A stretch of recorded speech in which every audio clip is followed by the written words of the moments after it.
My name is Mia Dunlap, and I am the host of the Audacity show, where I give you a sneak peek behind the curtains of what it's like for me to curate a life that I love. And I want to bring you on the journey with me to see just how I do that. What role does love play in your healing journey? Oh my gosh, love. Love has enveloped me. I remember being in love in a relationship, and that relationship was powerful and transformational, and it changed me, honestly. It reshaped me.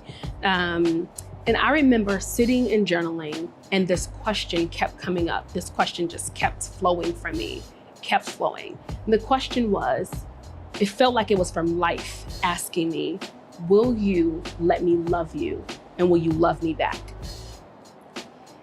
And that was the moment I feel like my life changed, when I allowed life to love me and I loved it back. And so I feel like there are so many ways that I'm falling in love with my life, and that life is also falling in love with me. What's one of your favorite love stories? One of my favorite love stories is the one that I have with my baby girl. She's my bonus daughter. And the way that, oh my gosh, the way that I feel when I'm around her, and the way that she is just a bundle of joy and a bundle of light and goodness. The fact that I've gotten to love her and I've gotten to mother her is just transformational. And it has helped me to also mother my own little girl, and help me to see myself as worthy and as just an opportunity to love my youngest self at times when that love wasn't available to me. And so in falling in love with her, I've gotten to fall in love with my own little girl.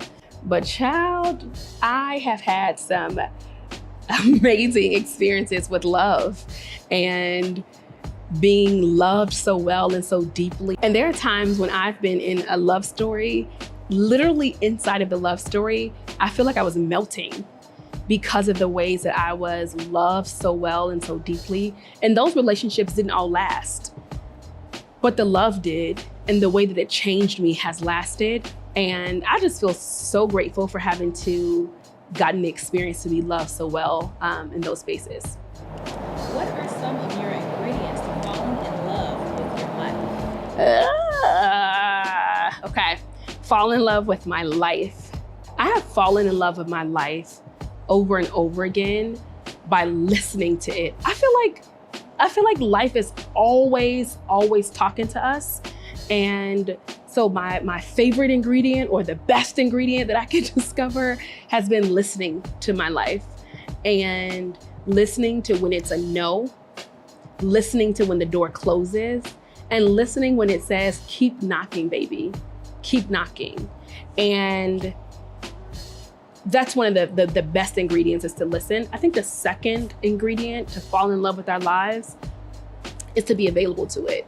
Sometimes we busy ourselves so much, like we continue to get busy and busy and busy, that we don't have time to be available to our lives.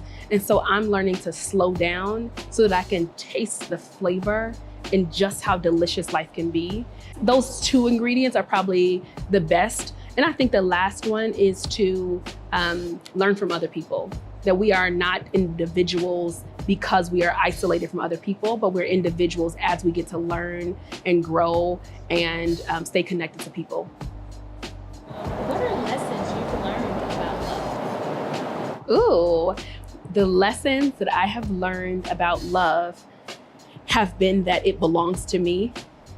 And it's not necessarily the people that belong to me. The people who brought the love, that was their gift, but the people don't belong to us. And that is such a hard pill to swallow. That is so hard to stay present to when it's happening. But what I've discovered is that love is always here to teach me, to embrace me, to envelop me, to deepen me, and that I get to savor it. So that's one big lesson. I think the other big lesson, when people say like love hurts, or love is rejected me, I don't think that's what love is doing. I think there are other things at play. Hell, for me, I'm like, yeah, hasn't love hurt me? Haven't I felt rejected by love? But what I'm discovering is that if I get quiet enough, I can still hear that question of, will you let me love you? And can you ease into me?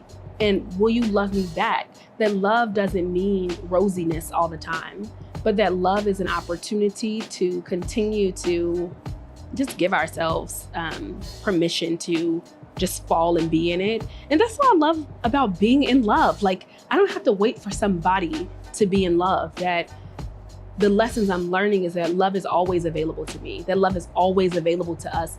And life is asking us to fall in love with it as it falls in love with us. So yeah, those are some lessons that I'm learning about love. I have fallen in love so much with my friends, and I don't think love is limited to romantic partnerships. My love affirmations are that I am so freaking worthy of love. I am worthy. And I don't think I always knew that because I had a pretty tumultuous childhood. And in my home, love wasn't always available to me in the way that other people may have experienced it. And so I have to keep telling myself that you are worthy of, when people want to give and share and be with me, that I have to remind myself that I get to have that I'm worthy of that. The second love affirmation for me is that love is all around me. I don't have to go find love or it's looking for me. It's like, no, it's actually right here. And that I am love. It's me. That when I'm looking for it out there, I can turn around and look in the mirror and I see that I am the reflection of the divine, that I'm a reflection of God, of the universe, and that the love is already here. I always say that I am one of God's favorite, and God is so fond of me, and I feel that. I feel like God is like, I like you. I really like you. And so I get to just envelop myself in that experience and that feeling of being so loved by the universe, God, and my ancestors. I would just love to share that love is transformational and that love belongs to us. And sometimes we want to find love or go seek love, and there might be an opportunity for us to just look inside and see the love that's already there.